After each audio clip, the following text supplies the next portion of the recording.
Hello everyone, मैं नीलम तिवारी आप सभी का मैग्नेट ब्रेन्स में बहुत बहुत स्वागत करती हूँ। मैग्नेट ब्रेन्स एक ऐसा चैनल है जहाँ पर आपको किंडरगार्टन से लेके 12th क्लास तक के सारे वीडियोस बिल्कुल फ्री अवेलेबल करवाए जाते हैं।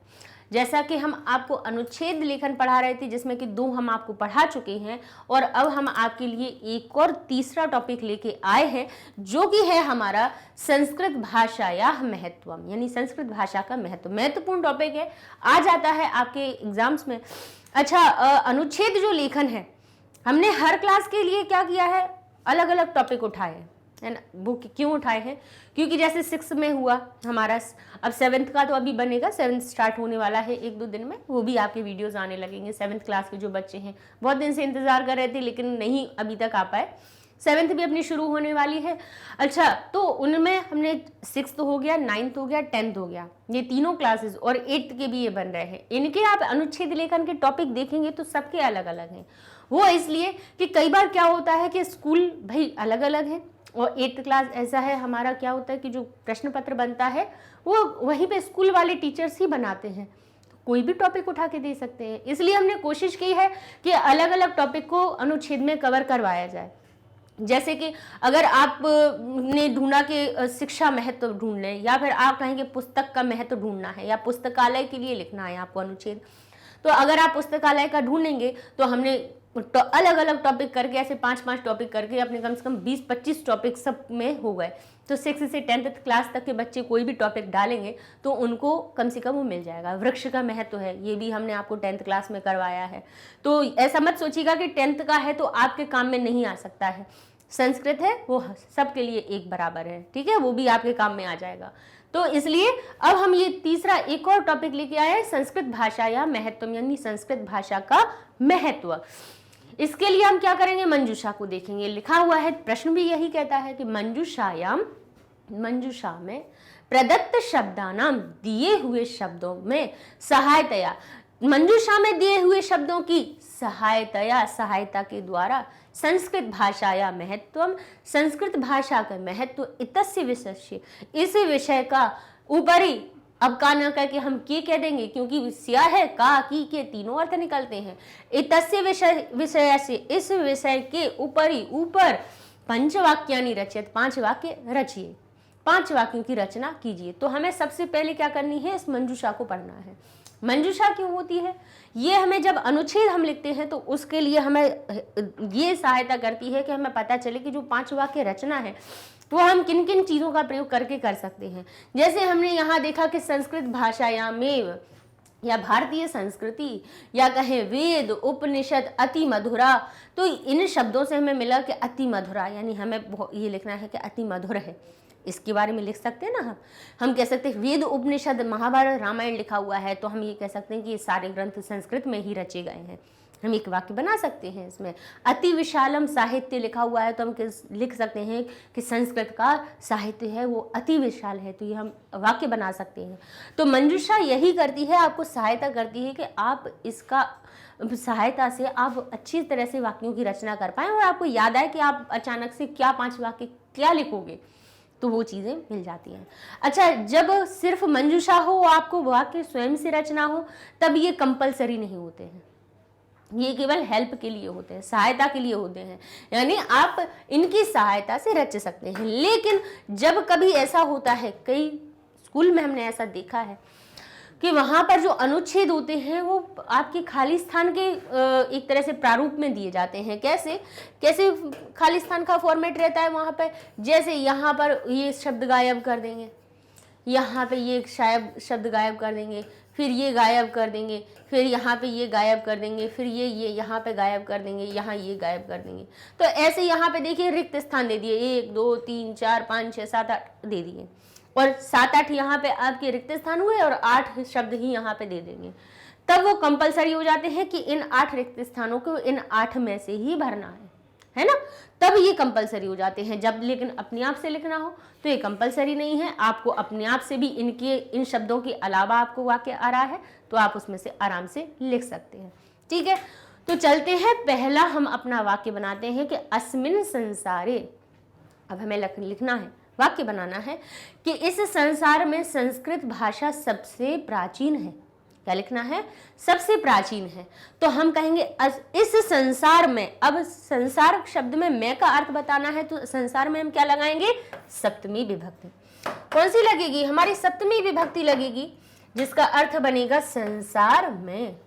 अब इस संसार में, तो जो इस शब्द है वो भी संसार के हिसाब से कैसा बन जाएगा, सप्तमी विभक्ति युक्त बनेगा। तो कहेंगे अस्मिन संसारे, इस संसार में, संस्कृत भाषा यानी संस्कृत जो भाषा है, सर्व प्राचीनतमा, प्राचीनतम तो है प्राचीनतमा सब, क्योंकि भाषा, अब प्राचीनतम क्यों कब कहते हैं, जब पुल्लिंग शब्द होता है, लेकिन भाषा जो है वो आकारांत स्त्रीलिंग है, इसलिए प्राचीनतम ना लिख के हमने कहा प्राचीनतमा। ठीक है, क्या कहेंगे फिर हम उसको, प्राचीनतमा, क्योंकि भाषा बड़े या की मात्रा से अंत होने वाला आकारांत शब्द है, आकारांत स्त्रीलिंग शब्दों में आते हैं, तो भाषा की विशेषता बताई जा रही है कि वो सर्व प्राचीनतम है, तो वो तम ना हो के तमा हो जाएगी, वो भी आकारांत हो जाएगी। जैसे कि एक टाप प्रत्यय हमने आपको पढ़ाया होगा, जिसमें कि हमने बताया है आपको नहीं हो तो 9th और 10th में आप टाप प्रत्यय देखेंगे कि कोई भी शब्द, जैसे ये लिखा है हमारा अज, अज का अर्थ होता है बकरा, और इसमें अगर टाप प्रत्यय जोड़ दिया जाए तो टाप प्रत्यय जब किसी भी शब्द में जुड़ता है तब क्या होता है, टा का लोप हो जाता है, पा का लोप हो जाता है, और बचता क्या है, केवल बड़े आ की मात्रा। और बड़े आ की मात्रा जुड़ने से, और वो भी कहाँ पे, लास्ट में जुड़ती है वो बड़े आ की मात्रा से, तो ये टाप प्रत्यय पुल्लिंग को स्त्रीलिंग में बदलने के लिए किया जाता है। तो अज से यानी बकरा से बकरी बन जाती है। ठीक है, यानी कोई भी हमारा जो भी जो भी शब्द हो वो उसको हमें जब क्या करना पड़ता है, पुल्लिंग से स्त्रीलिंग में परिवर्तित करना पड़ता है, तो उसमें टाप प्रत्यय लगाते हैं। तो यहाँ पर भी सर्व प्राचीनतम शब्द को स्त्रीलिंग बनाना था, क्योंकि भाषा यहाँ स्त्रीलिंग शब्द है, इसलिए उसमें लगा दिया सर्व प्राचीनतमा अस्ति। ठीक है, अब कहेंगे यह भाषा अति मधुर है, तो कहेंगे इयम भाषा, यह शब्द बताना है तो कहेंगे इयम भाषा। अब अति मधुर नहीं कहेंगे, क्योंकि भाषा हमारा स्त्रीलिंग है, तो मधुर भी बन गया मधुरा। इयम भाषा अति मधुरा अस्ति, अस्ति यानी है। अब क्या क्या इसमें रचे गए हैं, तो आप कहेंगे वेदाह उपनिषदः, वेदाह यानी वेद एक ने, अब वेद अकेला होता तो हम कहते वेदः, तो एक वचन का रूप लगाते वेद, अगर एक होते तो नहीं, वेद हमारे 4 हैं, तो इसीलिए इसका बहुवचन का रूप आ गया वेदाह, यानी वेद हमारे, वेद उपनिषदः रामायणम, यहाँ पे भी उपनिषद को भी क्या करेंगे, उसको भी हम अपना बहुवचन में बना देंगे, उपनिषदाह, यानी बहुत सारी जो उपनिषद हैं, क्योंकि एक नहीं है तो एक वचन का रूप क्या लिखें, रामायणम, रामायण को महाभारतम संस्कृत भाषायाम एव संति।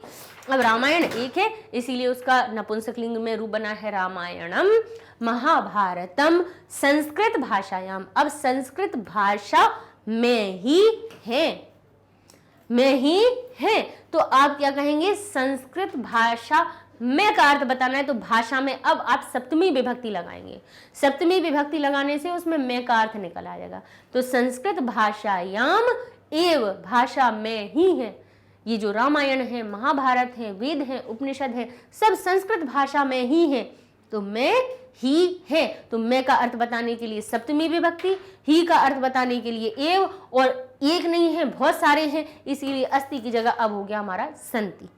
ठीक है, भारतीय संस्कृति संस्कृत भाषायाम एव सुरक्षिता अस्ति, भारतीय जो संस्कृति है वो संस्कृत भाषा में ही सुरक्षित है। अब संस्कृति भी देखिए कैसी है, इकारांत स्त्रीलिंग शब्द है, इसीलिए कैसी हो गई, सुरक्षिता, सुरक्षित नहीं हुई, सुरक्षिता अस्ति। भारतीय संस्कृति संस्कृत भाषायाम, संस्कृत भाषा में ही, अब यहाँ पे कहेंगे भाषा में ही के साथ में क्योंकि होगा, अलग करके लिख दीजिए, संस्कृत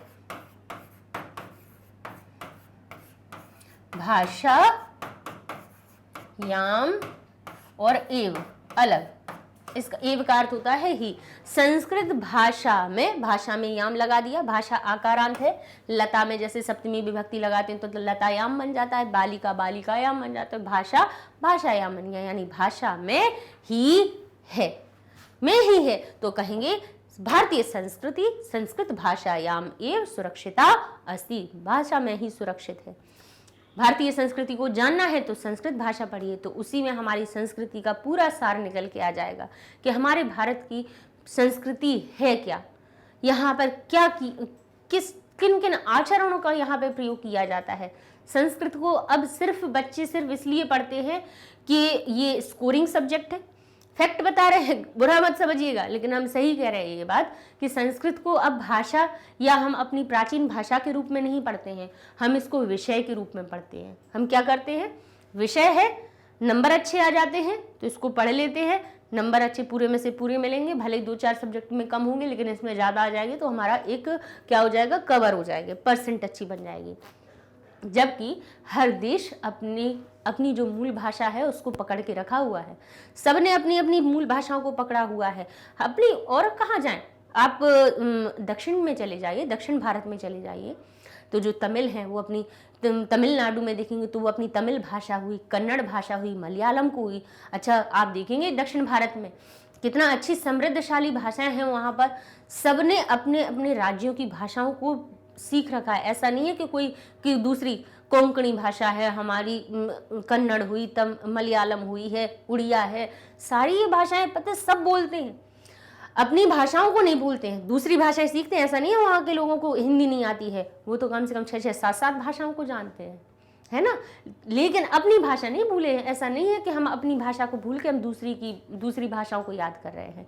दूसरी भाषाएं सीखना गलत नहीं होता है, हमें पूरी दुनिया से कम्युनिकेट करना है तो हमें सब भाषाएं सीखनी चाहिए, आनी चाहिए कि हम कहीं पर जाएं तो हम उसमें ऐसा ना हो कि हम किसी से बात ना कर पाएँ, उसमें समर्थ ना हो। इसलिए सीखिए, कोई बुरी बात नहीं है दूसरी भाषाओं को सीखना, लेकिन अपनी भाषा को भूलना बुरी बात है, वो नहीं करना है। तो भारतीय संस्कृति ही संस्कृत भाषायामेव सुरक्षिता अस्ति, भारतीय जो संस्कृति है भारत की भाषा में, संस्कृत भाषा में ही सुरक्षित अस्ति। अस्याह साहित्यम अति विशालम अस्ति, इसका जो साहित्य है बहुत विशाल है। कैसा है, बहुत विशाल है। और बच्चों को हम क्यों प्रेरित करते हैं संस्कृत के लिए, क्योंकि संस्कृत को देख के बच्चों को डर ना लगे, ऐसा ना लगे कि अरे संस्कृत ये चीज़ निकालना है हमें। इसीलिए हम छोटी छोटी सी चीज़ों को लेके बच्चों को बताते जाते हैं कि आप उसमें आप इंटरेस्ट, जब आपके अंदर उस चीज़ के लिए इंटरेस्ट आएगा तो आप क्या करेंगे, आप रोचकता बढ़नी चाहिए, आपकी रोचकता बढ़ेगी तो आप क्या करेंगे, आप उसमें अपने ग्रंथों को पढ़ेंगे तो आप अपनी संस्कृति के बारे में पढ़ेंगे। और इतना महान और समृद्धशाली हमारे ग्रंथ हैं कि उनमें की पढ़ी हुई बातों को विदेशी भी जो आए थे, विदेशी दार्शनिक जी भी थे, तो वो भी मानते थे कि इससे अच्छा समृद्धशाली यहाँ का जो साहित्य, इतने अच्छा कोई हो नहीं सकता जितना अच्छा संस्कृत का है साहित्य, भारत का साहित्य, और हम ही लोग भूलते जा रहे हैं उसको। ठीक है, तो ये हमारा संस्कृत भाषा या महत्व के ऊपर अनुच्छेद हुआ, जिसको हमने करवा दिया। संस्कृत की जब महत्व की बात आती है तो हमारे अंदर से अलग ही चीज़ें कुछ निकलने लगती हैं आपको बताने के लिए, तो इसलिए बता देते हैं। वैज्ञानिक भाषा है, बहुत उपयोगी भाषा है। अभी आपकी पीढ़ी सीख लीजिए, क्योंकि जब कभी आगे 4th जो जनरेशन के आपके 4th श्रेणी के जब अपने कंप्यूटर बनेंगे, उनमें जब संस्कृत भाषा का वैज्ञानिक प्रयोग करेंगे तो पहले भारत के बच्चों को देखेंगे कि भारत के बच्चों में किसी को संस्कृत आती है या नहीं आती है। ठीक है, कहेंगे कंप्यूटर में कैसे, स्पेस में भेजी जाने वाली जो भाषाएं होती हैं, जो मैसेज भेजते हैं, जो सूचना भेजी जाती है, तो और भाषाओं का क्या होता है कि अगर जैसे देख लीजिए यहाँ लिखा है हमने, दिस इज अ बैट, ठीक है, लिखा हुआ है, ठीक है। अब इसको उठा के यहाँ पे लिख दीजिए और फिर लिख दीजिए इज दिस अ बैट, तो ये ही हमारा प्रश्नवाचक चिन्ह बन गया। प्रश्नवाचक हमारा क्या सेंटेंस बन गया, वाक्य बन गया कि नहीं, उलट फेर होने पे। लेकिन अगर यहाँ पे हम एक संस्कृत का वाक्य लिखे देते हैं, अब आपके लिए, रामः विद्यालयं गच्छति, तो इसका जो अर्थ है राम विद्यालय को जाता है। तो अब चाहे राम को हम उलट पुलट के हम लिखे देते हैं, विद्यालयम, तो विद्यालयम आगे भी आ गया तब भी इसका अर्थ निकलेगा विद्यालय को। राम रामः गच्छति, विद्यालय को राम जाता है। कोई अर्थ बदला क्या इसका? नहीं बदला। गच्छति, क्रम बदल गया, अर्थ नहीं बदला। फिर कहते हैं गच्छति यानी जाता है। राम या राम को बाद में लिखे देते, जाता है विद्यालय को, विद्यालयम और राम। अब देखिए अभी इसका क्रम बदल दिया। एक जगह विद्यालय यहां था, फिर यहां पहुंच गया। अब विद्यालय को पीछे कर देते हैं। गच्छति गच्छति रामः विद्यालयम। तो इतनी तरह से इसका क्रम बदल दिया, लेकिन इसका अर्थ नहीं बदला। राम विद्यालय को जाता है, विद्यालय को राम जाता है। गच्छति जाता है विद्यालय को राम, और गच्छति यानी जाता है राम विद्यालय को। किसी भी क्रम में लिख दिया, इसका अर्थ नहीं बदला। इसीलिए जो हमारे स्पेस के लिए जो बनने वाले हैं कंप्यूटर, उनमें भाषा प्रयोग होनी है संस्कृत की। आगे आने वाले कंप्यूटर्स में जो हमारे स्पेस में भेजे जाएंगे मैसेज, वो संस्कृत सबसे उपयोगी मानी है साइंटिस्ट ने, वैज्ञानिकों ने मानी है। अब उसकी वैज्ञानिकता को प्रेरित होकर वहाँ पे विदेशों में बच्चे सीख रहे हैं, विदेशों में बच्चे संस्कृत सीख रहे हैं। और हमारे घर यहाँ के बच्चे, हमारे भारत के बच्चे क्या कर रहे हैं? वो सोचते हैं कि स्कोरिंग सब्जेक्ट है, स्कोर मार्क्स ले लो और बस पास हो जाओ। नहीं, सीखो इसको। ठीक है, तो महत्व की बात आई थी, इसलिए इतना महत्व हमने आपको बता दिया कि भाई इसको हम सिर्फ अपनी संस्कृति को ही नहीं जानने के लिए, इसकी उपयोगिता भी बहुत है, आगे चल के इसका बहुत उपयोग होना है। तो आप लोग सीख के रखिए इसको। ठीक है, तो ये आपका अनुच्छेद भी हो गया। अब नेक्स्ट वीडियो में हम आपको और एक बता देंगे, एक दो अनुच्छेद के टॉपिक और करवा देंगे, जिससे कि क्या होगा कि आप लोगों के पास जैसे 6 से लेकर 10th तक के, 6वीं से लेकर 10वीं तक के जितने भी छात्र या विद्यार्थी हैं, उन सब के पास एक तरह का बहुत सारा संग्रह हो जाएगा। कम से कम आपके 15-20 तरह के आपके टॉपिक पूरे हो जाएंगे। ठीक है, अच्छा, अब हम आपको वेबसाइट के बारे में भी बता देते हैं कि आपको हमारे चैनल के वीडियोस हमारी मैग्नेट ब्रेन्स वेबसाइट पर भी आसानी से मिल जाएंगे। करना क्या है, magnetbrains.com लिखिए गूगल पे जाके, आपकी वेबसाइट ओपन हो जाएगी। यहाँ पर आपको क्लासेस दिखने लगेंगी, क्लास पे गए यहाँ पे, और यहाँ पे आपको सब्जेक्ट्स दिखने लगेंगे। यहाँ पे संस्कृत पे गए तो संस्कृत का पेज ओपन हो जाएगा। ठीक है, यहाँ पे चैप्टर वाइज वीडियोस मिल जाएंगे। चैप्टर 1 में 3 लेक्चर हैं, फिर चैप्टर 2 में है, चैप्टर 3 में है, सभी में है। आप जिस चैप्टर को खोलेंगे उतने लेक्चर ओपन हो जाएंगे। मान लीजिए आपने चैप्टर 1 को किया, तो अब आपके सामने केवल 3 लेक्चर चैप्टर 1 के ही दिखेंगे, बाकी सब नहीं दिखने हैं।